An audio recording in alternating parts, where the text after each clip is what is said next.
جناب نبی کریم صلی اللہ علیہ وسلم نے قسم کھا کر ارشاد فرمایا ما نقصت مال من صدقۃ، صدقہ کرنے کی وجہ سے مال کم نہیں ہوتا۔ صدقہ کرنے کی وجہ سے مال میں اضافہ تو ہو سکتا ہے، لیکن مال میں کمی صدقے کرنے کی وجہ سے نہیں ہو سکتی۔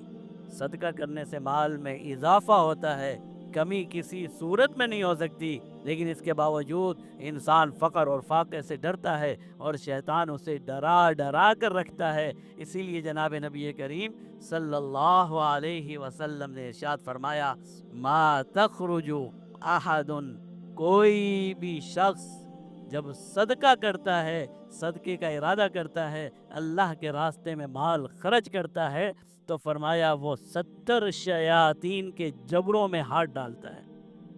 70 شیاطین کے جبڑے کھول کر، 70 کثرت پر دلالت کرتا ہے، نہ جانے کتنے شیاطین صرف اس لیے مقرر ہیں کہ انسان کو اللہ کے راستے میں صدقہ اور خیرات نہ کرنے دیں۔ کیوں؟ کہ اگر انسان نے صدقہ اور خیرات کو اپنی زندگی کی عادت بنا لیا، پھر تو انسان وہ ساری نعمتیں حاصل کر سکتا ہے جو اس کی اس زندگی کی بھی ضرورت ہے، آنے والی زندگی کی بھی ضرورت ہے۔ پھر تو انسان اپنے ایمان کی بھی حفاظت کر سکتا ہے، پھر تو انسان صدقے کی وجہ سے اللہ کی ناراضگی اور غضب سے بھی محفوظ رہ سکتا ہے۔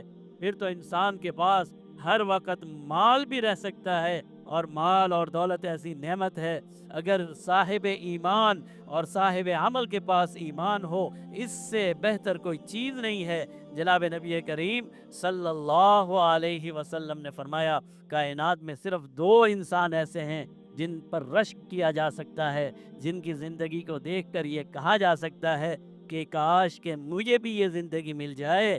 ان میں سے ایک کون ہے؟ فرمایا وہ شخص جس کے پاس مال ہے، فَهُوَ يُنْفِقُ فِي سَبِيلِ اللَّهِ، اور وہ مال اللہ کے راستے میں خرچ کرتا ہے۔ اس انسان کو دیکھ کر انسان کو رشک کرنا چاہیے، کاش کہ میرے پاس بھی مال اور دولت ہوتا اور میں بھی اسی طرح اللہ کے راستے میں خرچ کرتا۔ اور فرمایا دوسرا وہ انسان جسے اللہ نے علم دیا ہے اور علم کے ذریعے سے وہ انسانیت کو سیراب کر رہا ہے۔ یہ 2 انسان ہیں جن کے اوپر رشک کیا جا سکتا ہے۔ تو مال اور دولت اگر کسی صاحب ایمان کو مل جائے تو اس سے بڑی کوئی نعمت نہیں ہے۔ تو اسی لیے جناب نبی کریم صلی اللہ علیہ وسلم نے ارشاد فرمایا جب انسان صدقے کا ارادہ کرتا ہے، خیرات کا ارادہ کرتا ہے، تو گویا کہ وہ 70 شیاطین سے مقابلہ کر کے، 70 شیاطین کو ہرا کر یا 70 شیاطین کو اپنے راستے سے ہٹا کر پھر وہ صدقہ کرتا ہے۔